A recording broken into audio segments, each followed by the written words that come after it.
Hello बच्चों, मैं संतोष यादव स्वागत करता हूं आपका अपने YouTube चैनल मां सरस्वती कोचिंग सेंटर में। तो आइए बच्चों, देखते हैं हम लोग आज की क्लास में हम लोग क्या पढ़ेंगे। जैसा कि आप लोग जान रहे हैं, इस समय हम लोग पढ़ रहे हैं त्रिभुज, और त्रिभुज में हम लोगों का चल रहा है प्रश्नावली 6.3। तो आइए देखते हैं हम लोग 6.3 में क्या पढ़ेंगे। हम लोग 6.3 में क्वेश्चन नंबर 11 तक जो है कंप्लीट कर चुके हैं। आज हम लोग देखेंगे क्वेश्चन नंबर 12। तो देखिए क्वेश्चन नंबर 12 क्या कह रहा है, जरा उसे पढ़िए। हम देखते हैं, एक त्रिभुज एबीसी की भुजाएं AB और BC तथा माध्यिका AD एक अन्य त्रिभुज PQR की क्रमशः भुजाओं PQ और QR तथा माध्यिका PM के समानुपाती है। दर्शाइए कि त्रिभुज ABC समरूप त्रिभुज PQR है। जरा ध्यान देंगे, यहाँ पे हमें दो त्रिभुज दिया हुआ है। एक त्रिभुज है ABC, दूसरा त्रिभुज है PQR। और ABC की माध्यिका है AD और PQR की माध्यिका क्या है, PM है। तो इसमें क्या दिया हुआ है, इस त्रिभुज की जो है भुजाएं AB और BC, दूसरे और इसकी माध्यिका AD, दूसरे त्रिभुज की PQR की जो है भुजाओं PQ, QR तथा माध्यिका PM के समानुपाती है। अर्थात AB बटे PQ बराबर BC बटे QR बराबर AD बटे PM।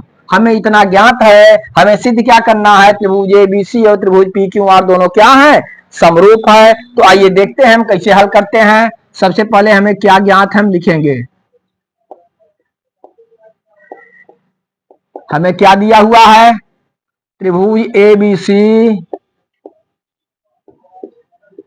तथा त्रिभुज PQR में हम देखते हैं त्रिभुज ABC तथा त्रिभुज PQR में देखिए इसकी भुजा AB और उसकी भुजा PQ, AB और PQ। तो हम लिखेंगे AB बटे PQ बराबर, ध्यान दीजिए, BC, इसकी भुजा BC उसकी QR, BC बटे QR और माध्यिका AD और उसकी माध्यिका PM। ये तीनों आपस में क्या है, समानुपाती हैं, अर्थात एक ही अनुपात में है, अर्थात इनका अनुपात बराबर है। तो हमें दिया हुआ है त्रिभुज ABC तथा त्रिभुज PQR में AB बटे PQ बराबर BC बटे QR बराबर AD बटे PM। ठीक, चलिए हमें क्या सिद्ध करना है, हम देखते हैं।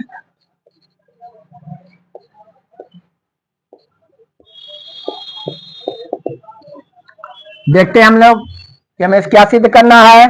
हमें सिद्ध करना है त्रिभुज ABC समरूप त्रिभुज PQR, अर्थात जो दोनों त्रिभुज हमें दिए हुए हैं, दोनों त्रिभुज क्या हैं, समरूप हैं। चलिए देखते हैं हम इसे कैसे प्रूव करते हैं।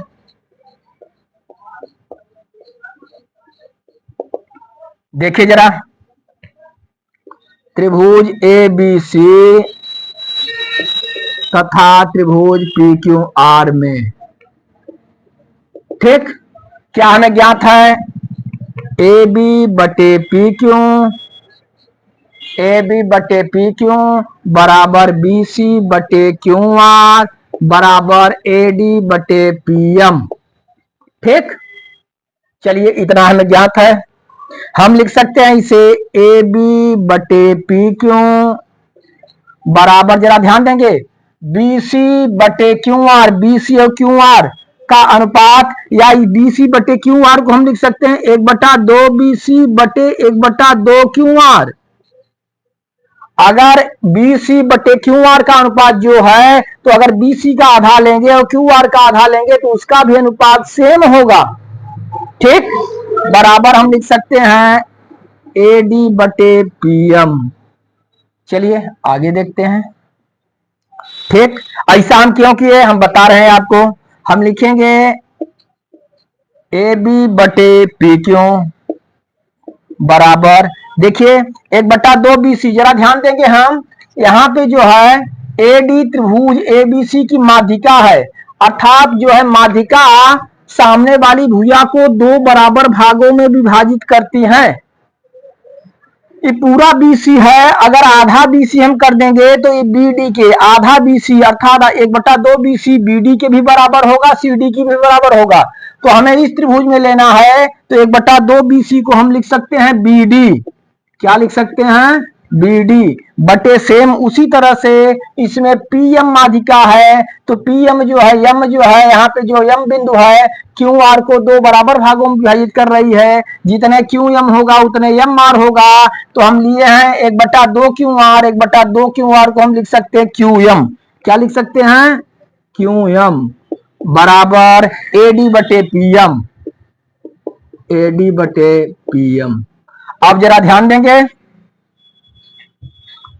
अब देखिए ए बी बटे पी क्यू, ए बी बटे पी क्यू बराबर बी डी बटे क्यू, बी डी बटे क्यू एम बराबर ए डी बटे पी एम। देख रहे हैं इस त्रिभुज की तीनों भुजाएं, इस आधे त्रिभुज में देखिए इसकी तीनों भुजाएं जो है, इसकी तीनों संगत भुजाओं के क्या हैं? समानुपाती हैं, अर्थात इनकी तीनों भुजाएं, इनकी दोनों तीनों भुजाओं का अनुपात जो है हम देख रहे हैं इसमें क्या है? बराबर मिल रहा है। इसलिए हम लिख सकते हैं, इसलिए त्रिभुज ए बी डी समरूप त्रिभुज पी क्यू एम। ठीक, इससे हमें ज्ञात हुआ, देखिए हम त्रिभुज ए बी डी और पी क्यू एम में देखेंगे ए बी बटे पी क्यू बराबर बी डी बटे क्यू एम बराबर ए डी बटे पी एम, अनुपात बराबर है, इसलिए त्रिभुज ए बी डी और त्रिभुज पी क्यू एम आपस में क्या हुए? समरूप हुए। अगर त्रिभुज समरूप हो रहे हैं तो इनके तीनों कोण भी क्या होंगे? बराबर होंगे। ठीक, तो तीनों से नहीं मतलब है, हम इधर ले लेते हैं, इस तरह से हमारा हो जाएगा कोण बी बराबर कोण क्यू। कोण बी और कोण क्यू क्या है? आपस में बराबर ही है, ये हम सिद्ध किए। चलिए, लेकिन हमें सिद्ध करना है त्रिभुज ए बी सी समरूप त्रिभुज पी क्यू आर, पूरा पूरा त्रिभुज सिद्ध करना है हमें। तो हम देखते हैं, चलिए आगे। इधर वाला आप लोग क्लियर कर दिए, फिर इरेज करें हम। चलिए इरेज करें, चलिए इरेज कर रहे हैं हम।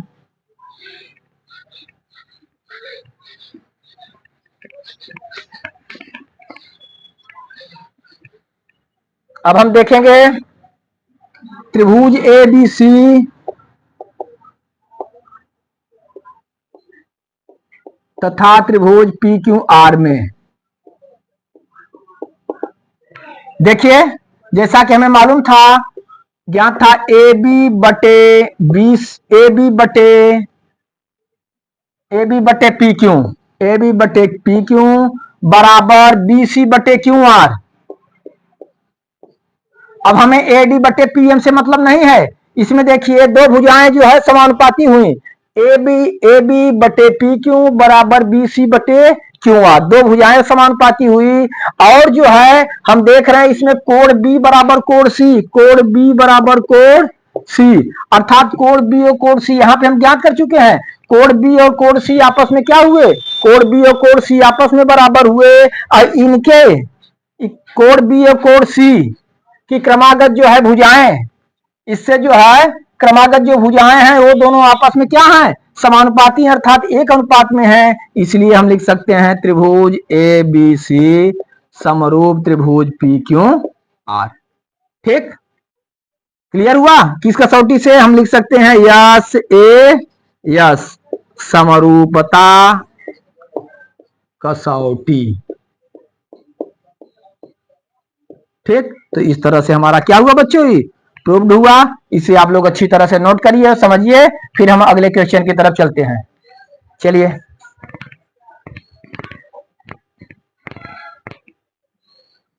आइए बच्चों देखते हैं अगला क्वेश्चन, क्वेश्चन नंबर 13।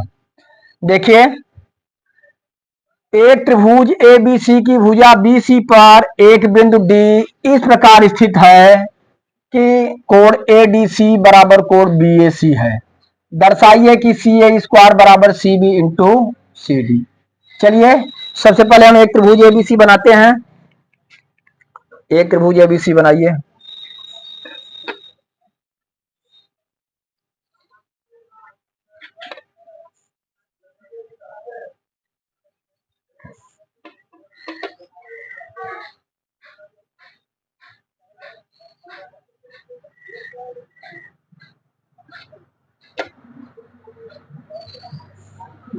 चलिए हम देखते हैं त्रिभुज एबीसी। एक त्रिभुज एबीसी की भुजा बीसी पर एक बिंदु डी इस प्रकार स्थित है कि एडीसी बराबर बीएसी। ठीक, इस पे कहीं कोई बिंदु है डी। कौन सा बिंदु है? डी हम ले लिए, एडी को मिला दीजिए। मिला दिए। चलिए हम देखते हैं। एक त्रिभुज एबीसी की भुजा बीसी पर एक बिंदु डी इस प्रकार स्थित है कि कोण एडीसी एडीसी यहां है, कोण एडीसी बराबर कोण बीएसी एडीसी और बीएसी बराबर है। दर्शाइए कि सी ए स्क्वायर बराबर C B into C D. चलिए तो हम देखते हैं हमें क्या दिया हुआ है। दिया है त्रिभुज एबीसी की भुजा बीसी पर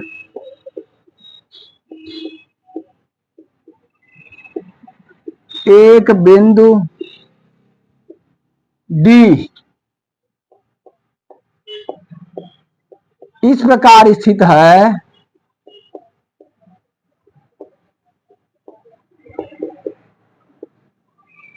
कि कोण एडीसी बराबर कोण बीएसी।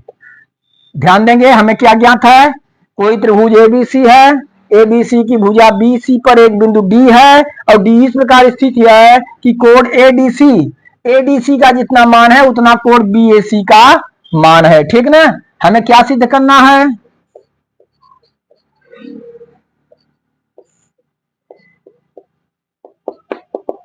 सिद्ध करना है, क्या सिद्ध करना है? सी ए स्क्वायर बराबर C B into C D, C A square बराबर C B into C D. चलिए तो हम देखते हैं क्या हम कैसे सिद्ध करेंगे। ऊपर की चलिए देखिए, सी ए स्क्वायर बराबर C B into C D. हाँ एक मिनट। त्रिभुज एबीसी की भुजा बीसी पर एक बिंदु डी इस प्रकार स्थित है कि एडीसी बराबर बीएसी। जरा ध्यान देंगे, बीएसी एडीसी पूरे बीएसी के बराबर है। देखिए जरा ध्यान दीजिए, यहाँ पे त्रिभुज एबीसी की भुजा बीसी पर एक बिंदु डी इस प्रकार स्थित है कि एडीसी ई कोण पूरे बीएसी के बराबर है। किसके बराबर है? बीएसी की बराबर है। तब हमें सिद्ध करना बीएसी के बराबर है, सिद्ध करना है सी ए स्क्वायर बराबर C B into C D. चलिए तो हम देखते हैं, हम पहले ले लेंगे पूरा त्रिभुज, बड़ा वाला त्रिभुज ए बी सी तथा त्रिभुज एडीसी में। ध्यान देंगे, त्रिभुज एबीसी बड़ा वाला त्रिभुज ले लिए और कौन त्रिभुज एडीसी में। देखिए क्या क्या हमें मिल रहा है, जैसा कि हमें ज्ञात है। देखिए एबीसी में बीएससी, हमें कोण बीएसी बराबर है कोण एडीसी के। बीएसी ई कोण और एडीसी दोनों कोण क्या हैं? बराबर हैं। और देख रहे हैं सी दोनों में है, कोण सी दोनों में है, हम लिख सकते हैं कोण सी बराबर कोण सी क्या लिखेंगे? उभयनिष्ठ है, उभयनिष्ठ है। इसलिए दोनों त्रिभुज आपस में क्या हो गए? समरूप हो गए। इसलिए हम लिख सकते हैं त्रिभुज ए बी सी समरूप त्रिभुज ए डी सी। ठीक, दोनों त्रिभुज समरूप हुए, लेकिन हमें सिद्ध क्या करना है? सी ए स्क्वायर बराबर C B into C D. देखिए जब दोनों समरूप हो गए तो हम कैसे इसे हल करते हैं। देखिए पहले एडीसी में मान लीजिए ले लिए हम सी ए, क्या ले लिए? सी ए, इस कोण के सामने एक भुजा, तो बड़े वाले में इस कोण के सामने एक भुजा हम लेंगे सी बी। त्रिभुज एडीसी में हम लिए भुजा सी ए, त्रिभुज एडीसी में इस कोण के सामने एक भुजा सी ए लिए, तो एबीसी में इस कोण के सामने एक भुजा हम लेंगे सी बी, सी ए बटे सी बी बराबर। आगे चलिए, फिर छोटे वाले में हम मान लीजिए ले रहे हैं सी डी। कौन सा? सी डी ले रहे हैं, तो बड़े वाले में क्या ले लेंगे? सी ए। अर्थात सी ए बटे सी बी बराबर सी डी बटे सी ए। हम तिर्यक गुणा कर देंगे, तिर्यक आप गुणा करिए, इस तरह से गुणा करिए, सी ए इंटू सी ए बराबर हम लिखेंगे C B into C D, या सी ए क्या हो जाएगा, सी ए स्क्वायर बराबर C B into C D. ठीक, यही हमसे पूछ रहा था, सी ए स्क्वायर बराबर C B into C D. तो इस तरह से हमारा आया सी ए स्क्वायर बराबर C B into C D. तो बच्चों इस तरह से हमारा ये प्रूफ हुआ। ठीक ना, चलिए तो इसे आप लोग अच्छी तरह से समझ लीजिए। ठीक, तो फिर जो है यहां तक आप लोग क्लियर करिए, फिर आगे हम जो है अगली वीडियो में आपको अगला क्वेश्चन बताएंगे। यहां तक आप लोग जो है अच्छी तरह से जो है ध्यान से कवर करिए। धन्यवाद।